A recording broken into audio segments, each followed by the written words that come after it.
Hello, dear friends. I hope you're doing really well today. And we're going to jump right into, again, one of the foundations of the work we do, which is honestly helping you understand and build capacity when our attempts in recovery, eating, changing health behaviors, moving your body, whatever it is, when those get hijacked. And probably those of you watching this for a while now know what I mean by hijacked is part of you wants to go forward and do intuitive eating or get up in the morning and get some morning sunshine or drink more water or just eat from hunger and fullness. Whatever the thing is you want, honestly. Your here and now self wants to do it. And then as soon as you start doing it for maybe a day or two or a week, you're going to get confronted, honestly, with the parts of you that feel like the good thing is a threat, which is why sometimes doing recovery work makes people feel really unsafe, because transformation isn't going to feel safe to the parts of you that kind of had to get some self-protection to get through what you had to get through in the first place that ended you up with an eating disorder or chronically dieting or binging or whatever you're doing.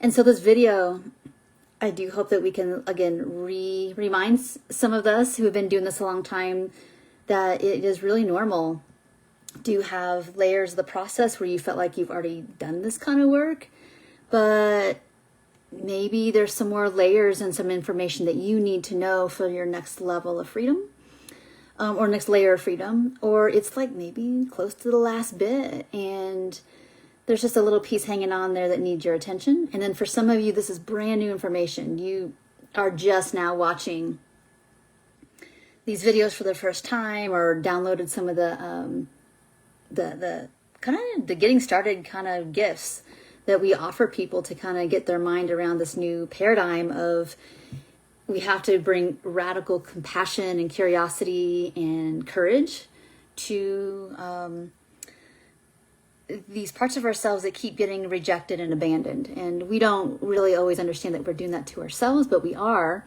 by every single time let's say you start doing some permission to eat or eating from hunger and fullness and you didn't restrict or you didn't binge and you start to feel pretty revved up inside or you want to shut down and you start to hear thoughts in your head that say that like, if you know this whole permission thing, this is great, but if you keep it up, you're going to gain weight, and then everybody's going to fill in the blank, reject you, not love you, you're going to be unhealthy. You're going to hear those warning thoughts and voices.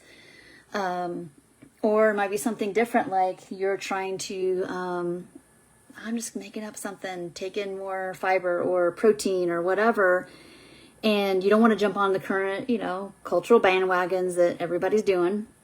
But you also want to honor what your body is maybe asking for, but honoring your body feels like a diet. Well, that's a thought, that's a voice, in a belief system too, that if you abandon that thought, and abandonment would be like, yeah, I can't eat the banana because, then I have to eat a banana every day and I'll never get to eat what I really want. That's a belief system. But it doesn't mean that it's true here and now in 2020, whenever you're watching this video. It could mean what we need to say back to that is like, oh, I'm noticing that it feels really distressing or upsetting or anger producing that if I, to eat a banana means something about me or means something about my freedom, and I don't want my freedom taken away like it was when I was dieting or everybody was telling me what to do, or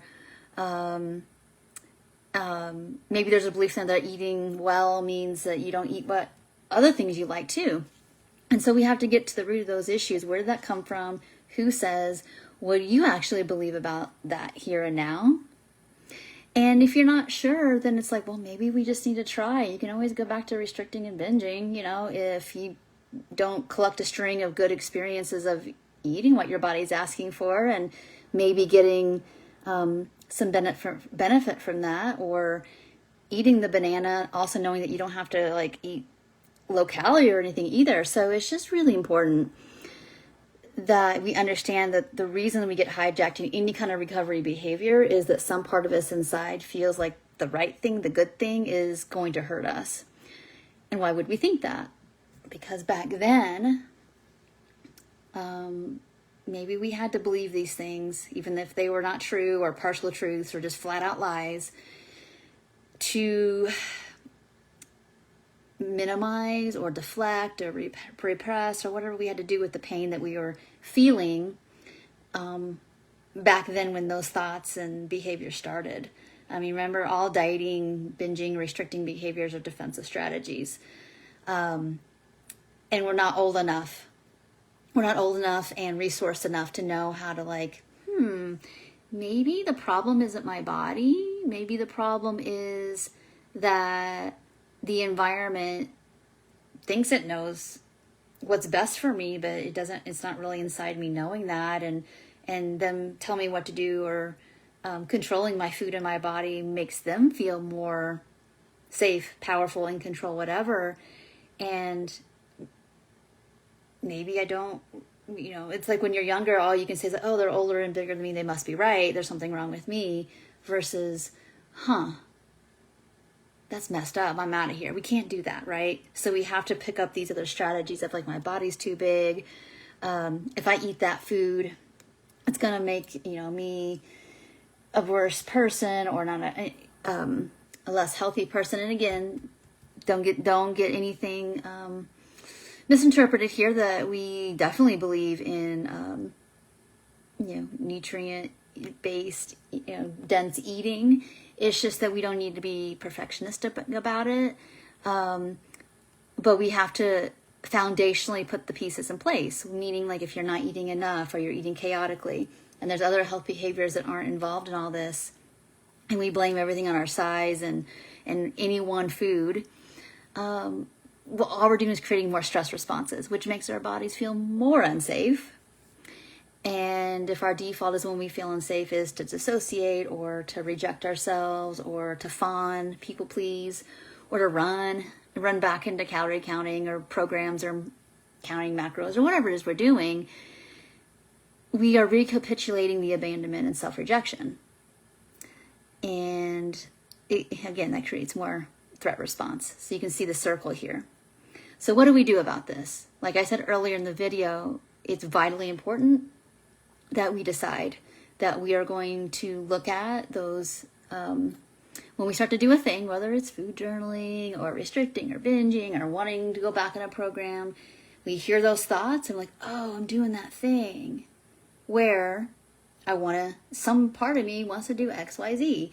I know in now time, as this here and now self, that I've been there, done that. It doesn't really, I don't get transformation. I don't really get healing. I don't really get to move on, but I feel less bad for a minute. I know that's true because I've lived it 1 year, 50 years, whatever. So that's true. So what's going on over here with I want to go back on a diet, or I want to go back, or I want to restrict, or I tried to eat from fullness, and that level of fullness made me feel really uncomfortable. Either there's something that means something about you, and I need to find out what that's about.